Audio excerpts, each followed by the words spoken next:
आचार्य प्रमोद कृष्णम, जिनकी गिनती ऐसे कांग्रेसी नेताओं में होती है जो सही को सही और गलत को गलत बोलने से कतराते नहीं हैं। आचार्य जी अध्यात्म की दुनिया से ताल्लुक रखते हैं और भारतीय राजनीति में फुल एक्टिव रहते हैं। डे वन से प्रियंका गांधी को विपक्ष का चेहरा बनाने की वकालत करते आए हैं और कई दफा तो उनके लिए प्रधानमंत्री पद की उम्मीदवारी के तौर पर भी आवाज उठा चुके हैं। लेकिन क्या यही आवाज कांग्रेसी खेमे से हमेशा सुनाई देगी? आज ये सवाल इसलिए क्योंकि अब कांग्रेसियों को ही एक कांग्रेसी के तिलक लगाने और उसकी सनातनी वेशभूषा से दिक्कत हो रही है। ऐसा कहने वाले कोई और नहीं बल्कि खुद कांग्रेसी प्रमोद कृष्णम है। इस बार आचार्य प्रमोद कृष्णम ने बिना नाम लिए कांग्रेस पर कई गंभीर आरोप लगाए हैं। उन्होंने ट्वीट करते हुए ये कहा कि पार्टी के कुछ बड़े नेताओं को मेरी वेशभूषा और तिलक से चिढ़ है, जिन्हें मैं इस जन्म में नहीं छोड़ सकता। तो अब पार्टी के किन नेताओं को आचार्य प्रमोद कृष्णम के तिलक लगाने और साथ ही साथ सनातनी वेशभूषा से चिढ़ मच रही है,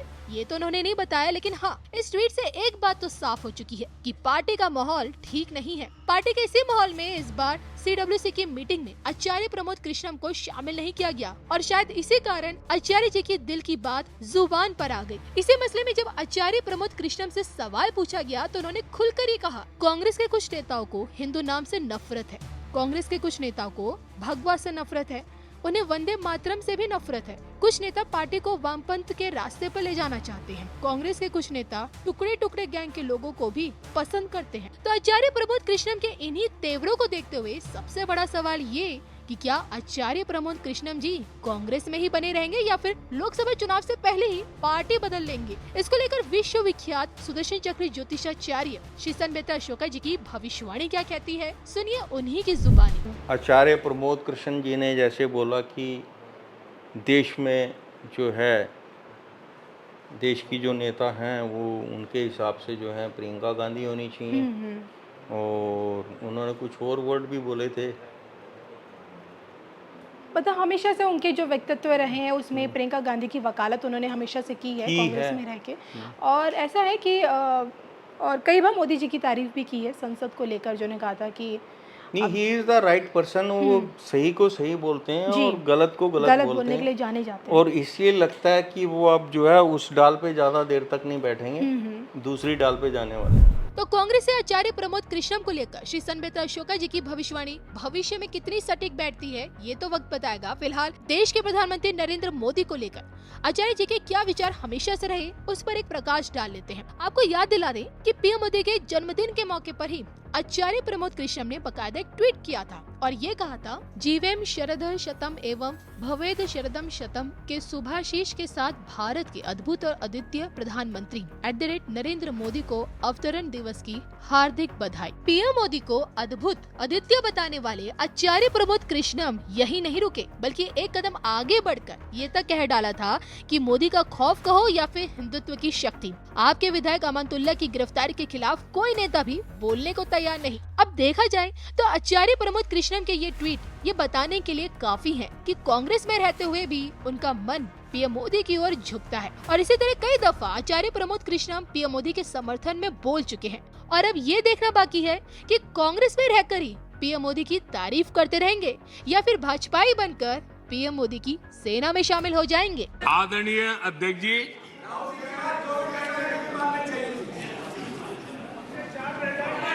सच्चाई तो ये है, देश की जनता ने दो बार 30 साल के बाद पूर्ण बहुमत की सरकार चुनी, लेकिन गरीब का बेटा यहाँ कैसे बैठा?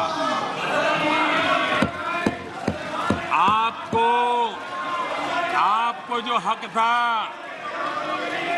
आप अपनी पारिवारिक पीढ़ी मांगते थे, वो यहाँ कैसे बैठ गया?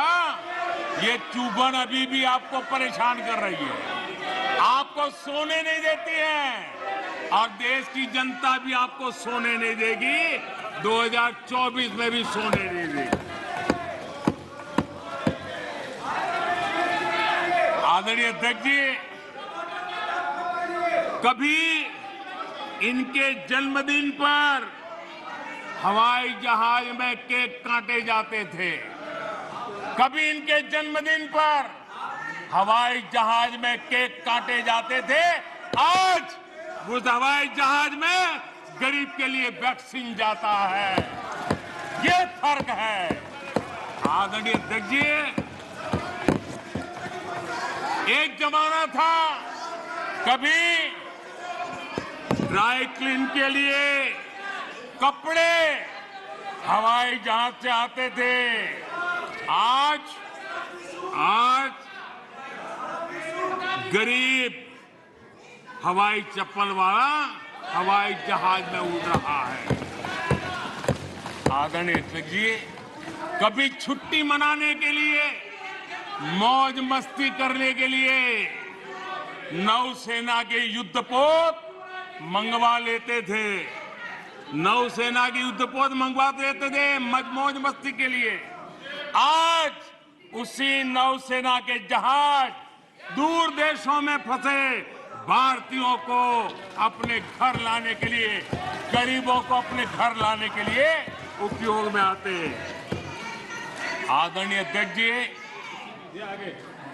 जो लोग आचार व्यवहार चाल चरित्र से राजा बन गए हो, आधुनिक राजा के रूप में ही जिनका दिमाग काम करता हो, उन्हें गरीब का बेटा यहां होने से परेशानी होनी है।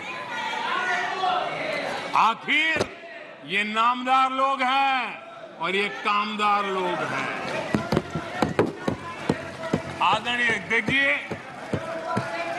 कुछ बातें बहुत ही समय पर मुझे कहने का अवसर मिलता है। बहुत सी बातें ऐसी होती है, इत्तेफाक देखिए, ये कोई मैं तो तय करके बैठता नहीं हूं, लेकिन इत्तेफाक देखिए कल यहां दिल से बात करने की बात भी कही गई थी। उनके दिमाग के हाल को तो देश लंबे समय से जानता है, लेकिन अब उनके दिल का भी पता चल गया। और अध्यक्ष जी, इनका मोदी प्रेम तो इतना जबरदस्त है जी, 24 घंटे सपने में भी उनको मोदी आता है। मोदी अगर भाषण करते समय बीच में पानी पिए तो ये कहते हैं, अगर पानी भी पिया तो सीना तान के कहते, देखिए मोदी को पानी पिला दिया। अगर मैं गर्मी में कड़ी धूप में भी जनता जनार्दन के दर्शन के लिए चल पड़ता हूं, कभी पसीना पोंछता हूं, तो कहते हैं देखिए मोदी को पसीना ला दिया। देखिए इनका जीने का सहारा देखिए। एक गीत की पंक्ति है, डूबने वाले को तिनके का सहारा ही बहुत, डूबने वाले को तिनके का सहारा ही बहुत, दिल बहल जाए फकत इतना इशारा ही बहुत, इतने पर भी आसमां वाला गिरा दे बिजलियां, इतने पर भी आसमां वाला गिरा दे बिजलियां, कोई बतला दे जरा ये डूबता फिर क्या करे।